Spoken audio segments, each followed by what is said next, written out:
ഒന്ന് സാമുവൽ അധ്യായം 18. സാവൂളിൻ്റെ അസൂയ.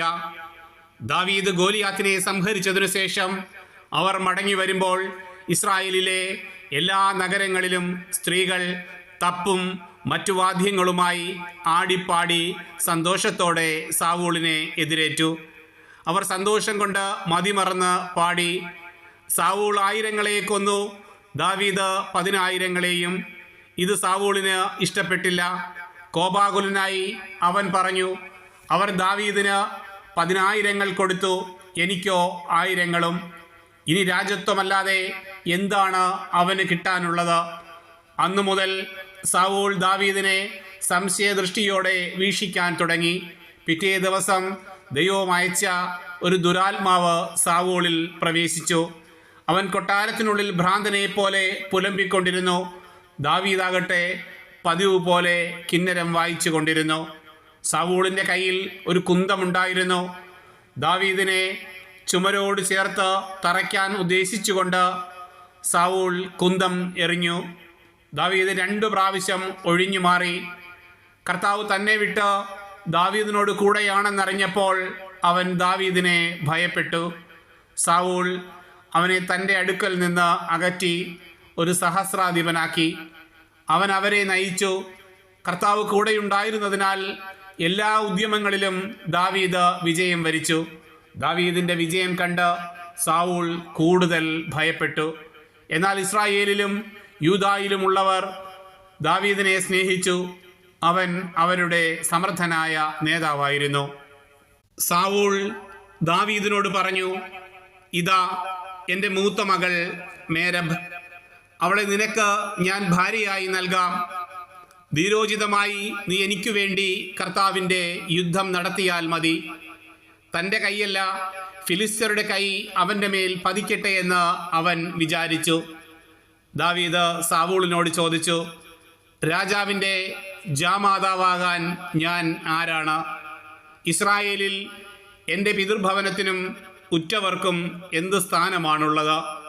എന്നാൽ മേരബിനെ ദാവീദിന് ഭാര്യയായി കൊടുക്കേണ്ട സമയമായപ്പോൾ സാവൂൾ അവളെ മെഹൂലാത്യനായ അദ്രിയേലിന് നൽകുകയാണ് ചെയ്തത്. സാവൂളിൻ്റെ മകൾ മിഖാൽ ദാവീദിനെ സ്നേഹിച്ചു. സാവൂൾ അതറിഞ്ഞു. അവന് അതിഷ്ടമായി. അവൾ അവനൊരു കെണിയായി തീരുന്നതിനും ഫിലിസ്ത്യർ അവനെതിരെ തിരിയുന്നതിനും വേണ്ടി അവളെ ഞാൻ അവന് നൽകും എന്ന് രാജാവ് വിചാരിച്ചു. അതിനാൽ സാവൂൾ ദാവീദിനോട് 2 പ്രാവശ്യം പറഞ്ഞു, നീ എൻ്റെ ജാമാതാവാകണം. സാവൂൾ ഭൃത്യന്മാരോട് കൽപ്പിച്ചു, നിങ്ങൾ രഹസ്യമായി ദാവീദിനോട് ഇങ്ങനെ പറയണം, ഇതാ രാജാവ് നിന്നിൽ സംപ്രീതനായിരിക്കുന്നു. അവൻ്റെ ഭൃത്യന്മാരെല്ലാവരും നിന്നെ സ്നേഹിക്കുന്നു. ആകയാൽ നീ രാജാവിൻ്റെ മരുമകനായി തീരണം. സാവൂളിൻ്റെ ഭൃത്യന്മാർ അത് ദാവീദിൻ്റെ ചെവിയിൽ മന്ത്രിച്ചു. അവൻ ചോദിച്ചു, ദരിദ്രനും അപ്രശസ്തനുമായ ഞാൻ രാജാവിൻ്റെ മരുമകനാവുകയെന്നത് അത്ര നിസ്സാരമാണെന്ന് നിങ്ങൾ കരുതുന്നുവോ? ഭൃത്യന്മാർ ദാവീദ് പറഞ്ഞ വിവരം അതേപടി സാവൂളിനെ അറിയിച്ചു. സാവൂൾ കൽപ്പിച്ചു, നിങ്ങൾ ദാവീദിനോട് ഇപ്രകാരം പറയണം, തൻ്റെ ശത്രുക്കളോടുള്ള പ്രതികാരമായി ഫിലിസ്ത്യരുടെ 100 അഗ്രചർമ്മമല്ലാതെ രാജാവ് യാതൊരു വിവാഹ സമ്മാനവും ആഗ്രഹിക്കുന്നില്ല. അങ്ങനെ ദാവീദിനെ ഫിലിസ്ത്യരുടെ കൈകളിൽ അകപ്പെടുത്താമെന്ന് സാവൂൾ വിചാരിച്ചു. ഭൃത്യന്മാർ ദാവീദിനെ ഇത് അറിയിച്ചപ്പോൾ രാജാവിൻ്റെ മരുമകനാകുന്നത് അവനിഷ്ടമായി.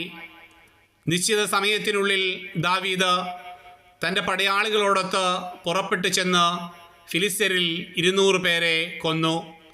രാജാവിൻ്റെ മരുമകനാകുന്നതിനു വേണ്ടി അവൻ അവരുടെ അഗ്രചർമ്മം രാജാവിനെ എണ്ണിയേൽപ്പിച്ചു. സാവൂൾ മിഖാലിനെ ദാവീദിന് ഭാര്യയായി കൊടുത്തു. കർത്താവ് ദാവീദിനോട് കൂടെ ആണെന്നും മിഖാൽ അവനെ സ്നേഹിക്കുന്നെന്നും കണ്ടപ്പോൾ സാവൂൾ അവനെ കൂടുതൽ ഭയപ്പെട്ടു. അങ്ങനെ അവൻ ദാവീദിൻ്റെ നിത്യശത്രുവായി. ഫിലിസ്ത്യ പ്രഭുക്കന്മാർ യുദ്ധത്തിന് വന്നു. അവർ വന്നപ്പോഴൊക്കെ സാവൂളിൻ്റെ സകല ഭൃത്യന്മാരെയും കാൾ ദാവീദ് വിജയശ്രീലാളിതനായി. തന്മൂലം അവൻ്റെ നാമം വിസ്തൃതമായി തീർന്നു.